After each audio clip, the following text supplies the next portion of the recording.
মাত্র ১৫০ দিনেই মানুষের আস্থা অর্জন করেছে সরকার। শিক্ষা, স্বাস্থ্য, জ্বালানি সহ সব সেক্টরেই প্রাধান্য পাচ্ছে জনস্বার্থ।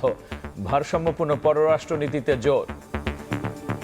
নির্বাচনের ইশতেহার বাস্তবায়নের প্রতি সর্বোচ্চ গুরুত্ব প্রদানের মাধ্যমে জনবান্ধব সরকার প্রমাণ করেছে যে এটি প্রকৃত অর্থেই সাধারণ মানুষের কল্যাণকামী ও অধিকার আদায়ের সরকার।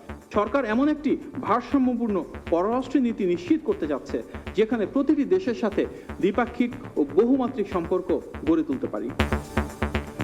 একসঙ্গে বাস্তবায়ন হচ্ছে নির্বাচনী ইশতেহার ও সই করা জুলাই সনদ। ৩১ দফা নির্বাচনী ইশতেহার সেটি বাস্তবায়ন করছে।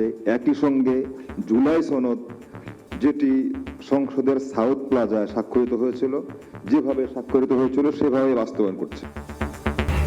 দেশের স্বার্থেই চীনের সঙ্গে বন্ধুত্ব দরকার। করিডোরের সুযোগ কাজে লাগানোর তাগিদ তথ্যমন্ত্রীর। ভারত যুক্তরাষ্ট্রের সঙ্গেও সম্পর্কে জোর স্থানীয় সরকার মন্ত্রীর। ক্ষমতায় গিয়ে গণভোটের রায় ভুলে গেছে বিএনপি। অভিযোগ জামায়াত আমিরের। জুলাই সনদ বাস্তবায়ন না হলে ফের গণভ্যুত্থানের হুঁশিয়ারি নাহিদের।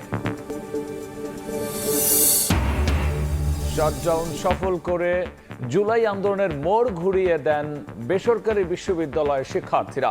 শহীদ হন মীর মুগ্ধ সহ ২৯ জন। এখনো তদন্তে আটকা ২০০০ মামলা। টানা এক সপ্তাহ ইরানে যুক্তরাষ্ট্রের হামলা, নিহত বেড়ে ৩৮। উপসাগরীয় অঞ্চলে মার্কিন ঘাঁটিতে পাল্টা আঘাত। সংঘাত বন্ধে জাতিসংঘের প্রতি আহ্বান তেহরানের। এবং বিশ্বকাপের মেগা ফাইনালের আগে কৌশলে আর্জেন্টিনার স্পেন কোচ। প্রতিপক্ষকে সমীহ করলেন অধিনায়ক মেসি ও রদ্রি। তৃতীয় স্থানের জন্য রাতে লড়বে ফ্রান্স ইংল্যান্ড।